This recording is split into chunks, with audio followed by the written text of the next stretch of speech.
서신이 쓰여질 당시에 그리스 사람들은 빵, 올리브, 물고기, 포도주와 염소젖을 먹었습니다. 때때로 치즈나 콩, 그 다음에 꿀, 야채를 먹기도 했지만 밀로 만든 빵은 부자들이 먹었고 대부분 가난한 사람들은 보리빵을 먹었습니다. 그때도 고기를 먹었지만 쇠고기, 염소고기, 돼지고기를 주로 먹었는데 고기값이 워낙에 비싸니까 가난한 사람들에게는 신들에게, 그리스의 신들에게 제사를 지낼 때에 바쳐졌던 고기, 그 고기를 먹는 것이 대부분의 서민들의 생활이었습니다. 인도 지역에는 세계 7대 불가사의라고 말하는 아프로디테 신전이 있었습니다. 아프로디테라는 것을 영어로 표기할 때는 비너스라고 표기를 하는데 사랑의 여신입니다. 그래서 사랑의 여신인데 이 아프로디테 신전에는 여자 사제들이 활동을 했는데 3,000명이 활동을 했습니다.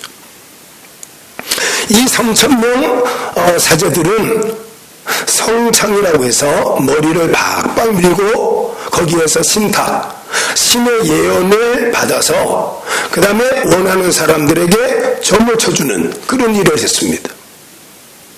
이 그리스 지역, 이 고린도 지역에서는 바로 그렇게 정치는 사람들이나 그 다음에 우상의 재물을 먹는 일이나 그 다음에는 성적으로 타락한 일들이 대단히 많았던 그런 지역이 고린도 지역이었습니다. 본문 하나님 말씀에 우상의 재물에 대해서 특별히 13절 하나님 말씀에 사도 바울은 내가 형제를 실족하게 하게 한다면 나는 영원히 고기를 먹지 아니하여 내 형제를 실족하지 않게 하리라 이렇게 말합니다. 그래서 당시 고린도 지역에서는 유대교에서 예수님을 영접한 기독교인들이 많았습니다. 유대주의자들, 유대인 기독교인들은 우상의 재물, 특별히 돼지고기를 먹는다든가 우상의 재물을 먹고 나면 신앙적인 문화적인 충격이 왔어요. 근데 그 당시에 영지주의자라는 그노시스 사람들은 우리가 그리스도 안에서 자유함을 얻었기 때문에 이제는 우상의 제물이든 어떤 음식을 먹든지 간에 상관이 없다, 이렇게 말했던 영지주의자들이 있었습니다.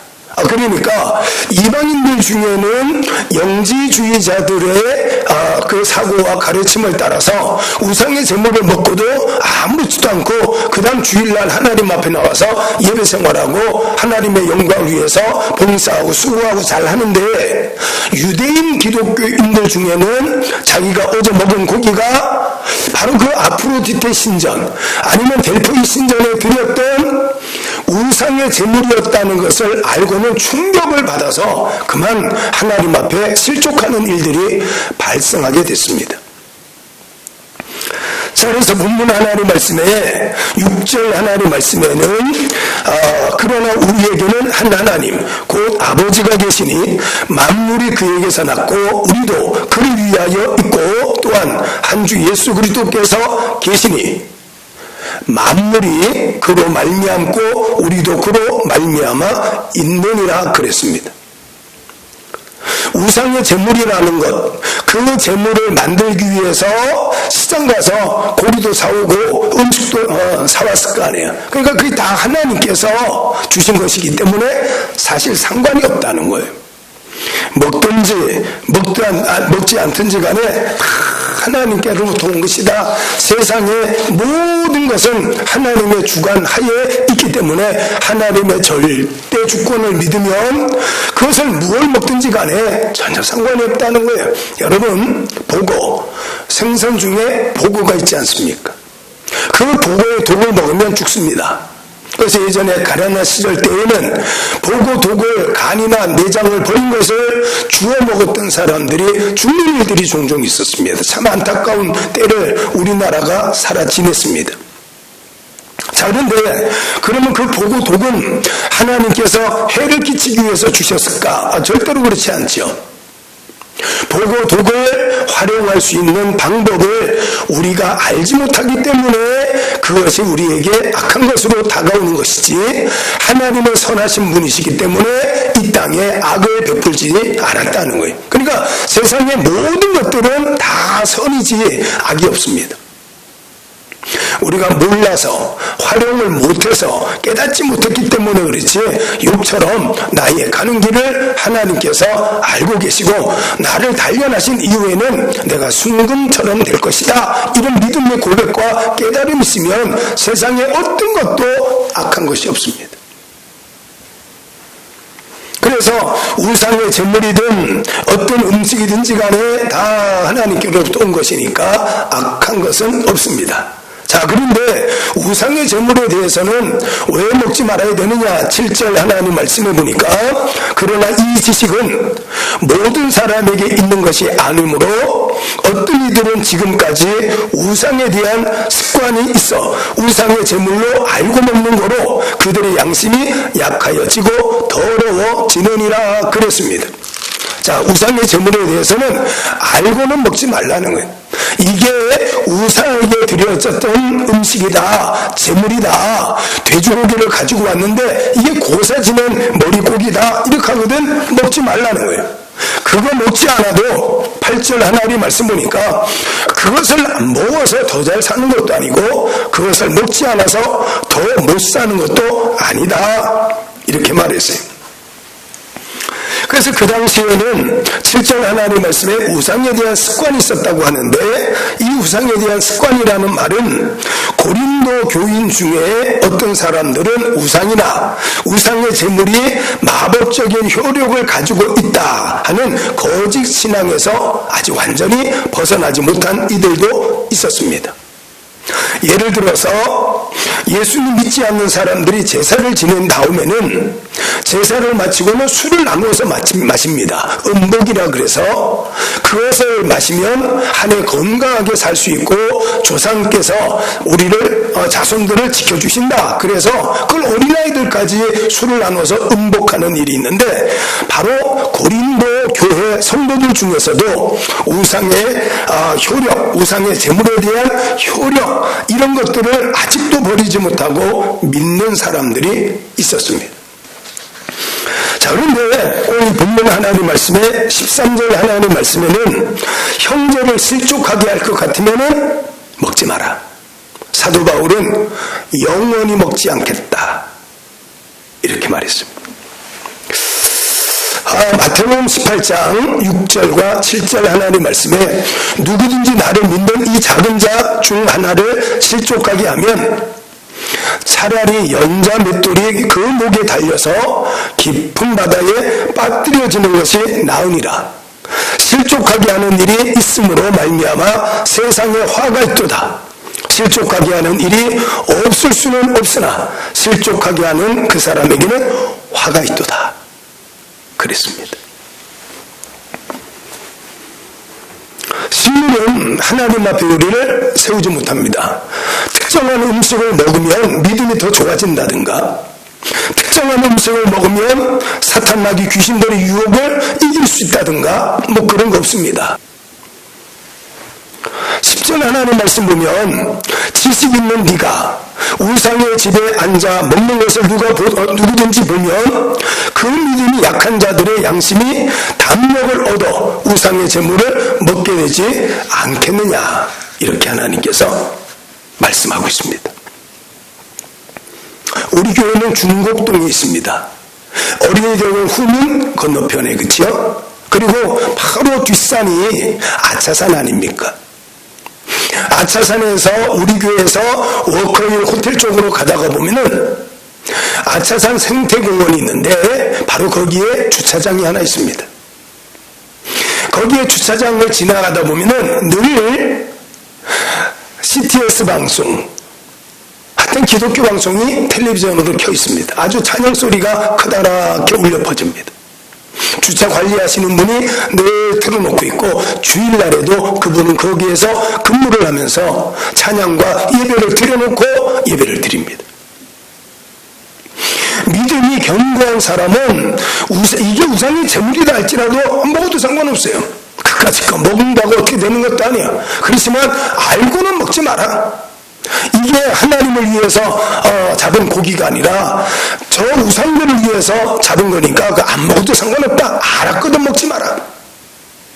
자, 그렇지만 우상의 제물이 아차산 주차장에서 주차요원으로 생활하고 계시는 분들의 믿음은 견고하기 때문에 직장 때문에 주일을 하나님 앞에다가 예배드리지 못합니다. 정말 믿음 있으면 그만둬야 됩니다. 주일날에는 일하지 말고 장사하지 말고 물건 사거나 팔고 하지 말라는 구약 하나님의 말씀에 그런 자들은 죽일지니라 그랬습니다. 자, 그러니까 믿음이 견고하다면 정말 하나님의 절대 주권, 하나님께서 나의 가는 길을 아시니까 지금 내가 가난할지라도 내 하나님 말씀 따라 순종하면서 하나님 앞에 매달려야 되겠다. 굶어 죽으면 천국이니까 내가 주의를 범하면서 주차장 관리를 할 것이 아니라 내가 하나님 앞에 나와 매달려 기도하고 하나님께서 주의를 성수할 수 있는 직장을 주시옵소서. 이 믿음을 갖고 내가 그만두겠다. 이게 옳은 믿음입니다. 근데 이분은 주일날 교회 나가서 예배드리지 못하고 텔레비전을 통해서 예배를 드리는 것 같습니다. 자, 하나님께서 텔레비전을 가지고 예배를 드리면 지옥 간다 하는 말은 없습니다. 요한복음 4장 23절과 24절 하나님 말씀 보니까 바로 이때가 되면 코로나19 바이러스가 유행을 하고 전 세계가 코로나19 바이러스 때문에 두려워하고 그래서 정부에서는 행정명령을 내려서 얼굴을 마주대하면서 모여 예배하는 것을 예배하지 마라 이렇게 했습니다. 그러면 텔레비전을 통해서 인터넷 유튜브를 통해서 예배 드리는 사람들은 지옥을 가느냐? 아니지요. 이럴 때일수록의 영과 진리로 예배 드리는 자를 하나님이 찾는다 이렇게 말씀을 했어요. 하나님이 찾는 사람은 영과 진리로 예배 드리는 사람을 하나님이 찾는다 그랬습니다. 자, 그런데 이분은 텔레비전을 보면서도 예배를 드리고 있습니다. 그런데 그분이 만약에 교회 장로님이라고 우리가 생각을 해보자고요. 어느 교회 장로님이신데 그동안에 너무너무 믿음 생활을 잘했어요. 그래서 온 성도들이 투표를 해서 이 사람은 장로될 만하다, 존경할 만하다, 우리가 그 사람의 믿음을 본받을 만하다. 그래서 장로로 세웠습니다. 근데 그 장로님의 생활 형편이 너무너무 어려워지고 또 혹시나 가정에 병든 사람이 있어서 치료비도 마련을 해야 되고 여러 가지 어려움이 있기 때문에 주일 성수를 못하기 때문에 주차장 관리를 하면서 텔레비전을 가지고 하나님 앞에 신령과 진정을 다해서 예배를 드리고 있습니다. 그분은 믿음이 견고하기 때문에 어떤 상황에 있어도 흔들리지 않는 주는 그리스도시고 살아계신 하나님의 아들이십니다. 이 믿음의 고백을 분명히 합니다. 그런데 그 소식을 들은 믿음이 연약한 이제 막 세례를 받아야지 하는 성도 한 사람이 그 주차장에 우연히 갔다가 장로님이 주일날 교회 나오지 않고 텔레비전으로 예배드리는 모습을 봤습니다. 누구나 존경할 만한 믿음을 가진 장로님이 텔레비전을 보며 예배드리는 모습을 보고는 저 존경받을 만한 장로님이 하나님 앞에 예배 나오지 않고 주일날 교회 나오지 않고도 믿음 생활을 잘하고 있구나. 그래서 나도 바쁠 때에는 교회 나가기보다는 텔레비전을 보고 예배를 드려야 되겠다. 이렇게 할 수가 있다는 거예요. 자, 그래서 텔레비전을 보고 예배를 드리고 믿음을 지킨다는 것은 대단히 어렵습니다, 여러분. 어떤 분이 설교를 하는데 한 스님이 쓴 아주 유명한 책을 소개를 하면서 어떤 스님께서 쓴 책에 이런 내용이 있다고 예를 들어서 그 책의 내용을 소개하는 설교를 들은 적이 있습니다. 제가 충고해주고 권면해줄 수 있는 분이었기 때문에 예배 끝난 다음에 이왕에 예를 들려면 예수님 믿는 분이 쓴 책을 예를 들어라. 아니거든 차라리 무신자들이 쓴 책을 예를 들어서 사용을 하는 게 좋습니다. 목사님이 스님이 쓴 책을 소개를 하면 믿음이 연약한 성도들 중에는 스님이 쓴 책을 읽어도 되는구나 이렇게 오해하지 않겠습니까? 목사님이야 믿음이 견고하고 구원에 확신이 있어서 어떤 사람 무당과 대화를 하든 누구랑 대화하든지 간에 흔들림이 없겠지만 믿음이 연약한 사람들이 목사님이 스님이 쓴 책을 예를 들어서 활용을 하다가 보면 스님의 책도 읽어서 유익을 얻을 수가 있겠구나 오해를 하지 않겠습니까? 그러다가 믿음을 실족하게 하면 어떻게 되겠느냐 그 말씀이에요. 그래서 형제를 실족하게 하는 것은 죄를 짓는 것이다. 12절 하나님 말씀에 이와 같이 너희가 형제에게 죄를 지어 그 약한 양심을 상하게 하는 것이 곧 그리스도에게 죄를 짓는 것이니라 이렇게 말씀을 했습니다. 그러니까 믿음이 연약한 자들의 믿음을 실족하게 할 만한 행동을 하면 바로 그것이 하나님 앞에 죄가 된다 이렇게 말씀을 합니다. 하와처럼 동범의식, 공범이 아니라 동범의식. 내가 선악과 따먹었으니까 온 인류 중에 에덴 동산에서 죄는 하와밖에 없습니다. 그러니까 누군가가 나와 같은 죄를 지은 사람이 있으면 코로나19 바이러스가 지금 교회 때문에 그렇다. 그러니까 우리 교회가 얼마나 지금 낭패입니까? 얼마나 미안하고 그렇습니까? 그런데 알고 봤더니 불교에서도 천주교에서도 각 종교에서도 어느 회사에서도 막 집단 감염이 일어났다. 그러면 부담감이 없어지잖아요. 나만 그런 게 아니라 너도 그러니까. 나한테만 손가락질하는 것이 아니라 그들에게도 손가락질할 수가 있으니까 편해지잖아요. 이거를 동범의식이라 그래요. 하와가 선악과를 따먹고 죄인 되고 나니까 남편에게 주어서 먹게 만들어 버립니다. 그러니까 나만 죄인일 때는 괴로웠는데 나도 죄인이고 너도 죄인일 때는 위로가 돼버리는 거예요. 오늘 본문 하나님 말씀에 보면 우상의 제물을 먹거나 안 먹거나 믿음이 견고한 사람은 주일날 전쟁통에 전쟁을 하느라고 주일날 교회 나가지 못하다가 그리고는 사망을 했으면 그럼 그 사람 주일에 안 지켰기 때문에 지옥을 가느냐? 그건 아니잖아. 그렇죠? 자, 그런데 전쟁하며 믿음을 지키기가 쉽지 않지요. 교회에 나가지 않으면서 믿음을 지키기가 쉽지 않습니다. 오늘 여러분의 믿음의 모습이 여러분의 연약한 믿음을 가진 가족들의 믿음을 잃어버리게 만들 것 같은 행동이 있거든.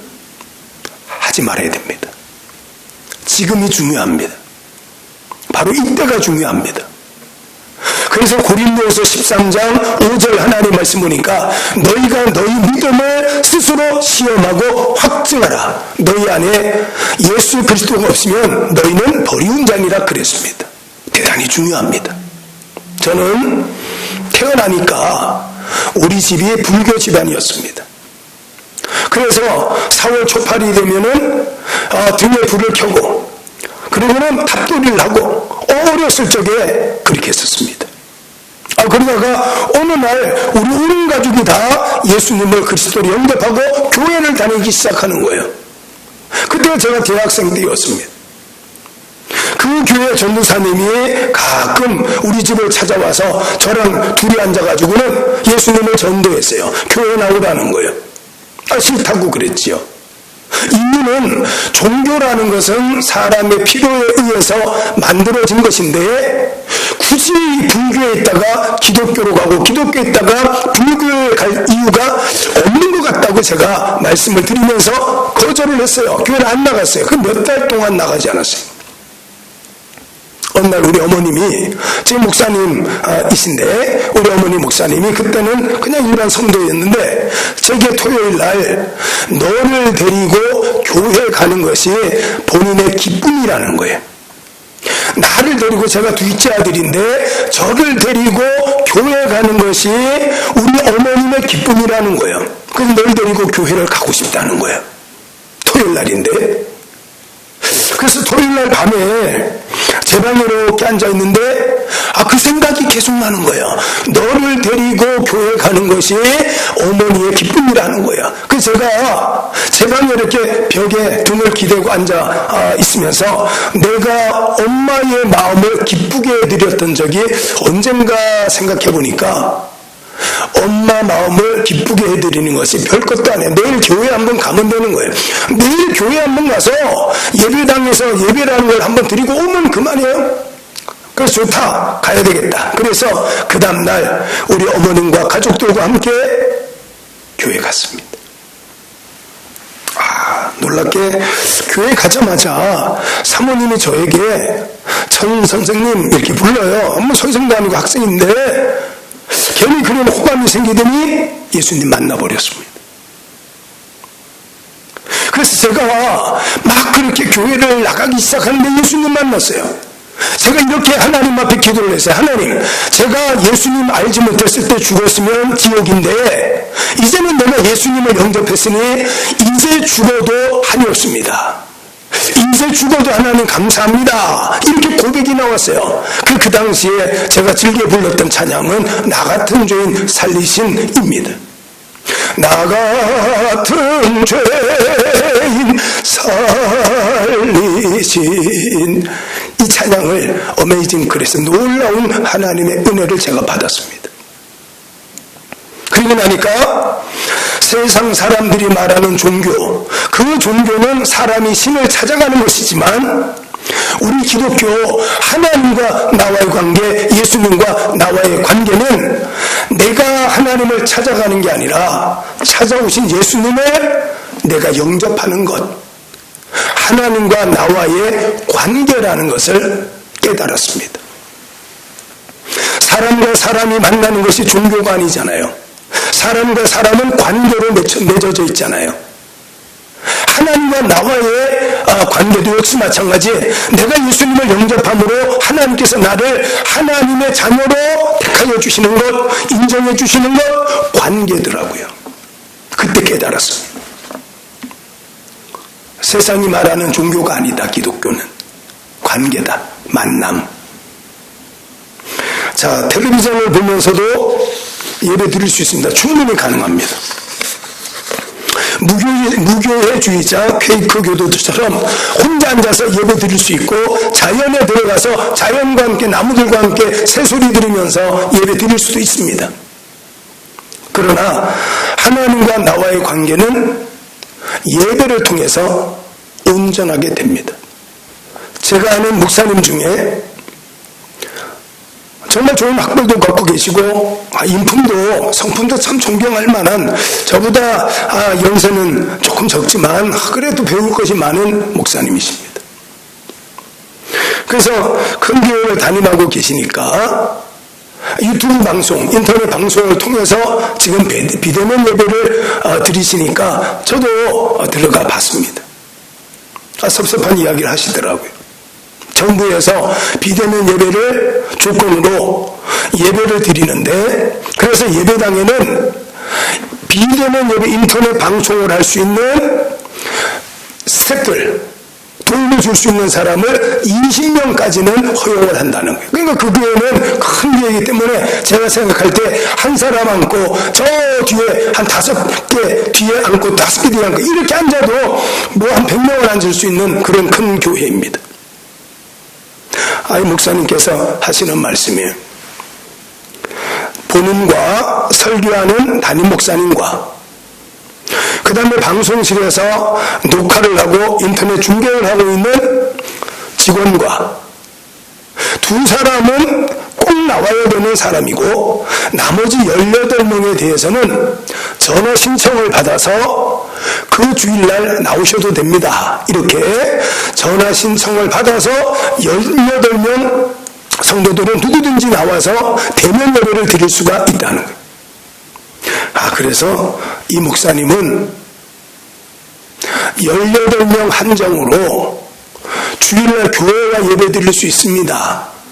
이렇게 하면 성도들이 대단히 많으니까 그분 표현으로 전화통에 불이 날 줄 알았다 그럽니다.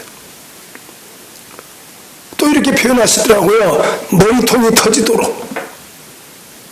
나는 교회 가서 예배를 드리겠다고 막 그렇게 서로 교회 나가서 예배당에 앉아서 하나님 앞에 예배 드리겠다고 그렇게 서로 서둘러서 치열하게 경쟁을 해서 나올 줄 알았는데 안 그렇더라는 거예요. 그 참 섭섭해 하시더라고요. 그 설교를 들으면서 제가 얼마나 위로를 받았겠습니까? 우리 교회도 마찬가지입니다. 나와 예배 드려도 전혀 정보 체계에 위배되지 않는 그런 환경이지만 나오지 않습니다. 텔레비전을 보면서 믿음을 지킨다는 것 가능합니다. 그렇지만 하나님과 우리와의 만남은 관계를 통해서 맺어진 겁니다. 사도 바울은 우상의 제물에 대해서 먹어도 그만, 먹지 않아도 그만이지만 내가 믿음이 연약한 형제를 실족하게 될 것 같으면 영원히 고기를 먹지 않겠다 그랬습니다. 여러분이 인터넷 방송을 통해서 믿음 생활, 또 텔레비전을 통해서 믿음을 유지하는 것, 여러분은 가능할지라도 믿음이 연약한 여러분의 가족은 가능하겠는가 생각을 해보시고, 사도 바울은 만약에 내 형제가, 내 가족이 믿음을 잃어버릴 것 같으면 지금 내가 하고 있는 이 행동을 영원히 하지 않겠다고 그랬습니다. 저도 그러겠습니다.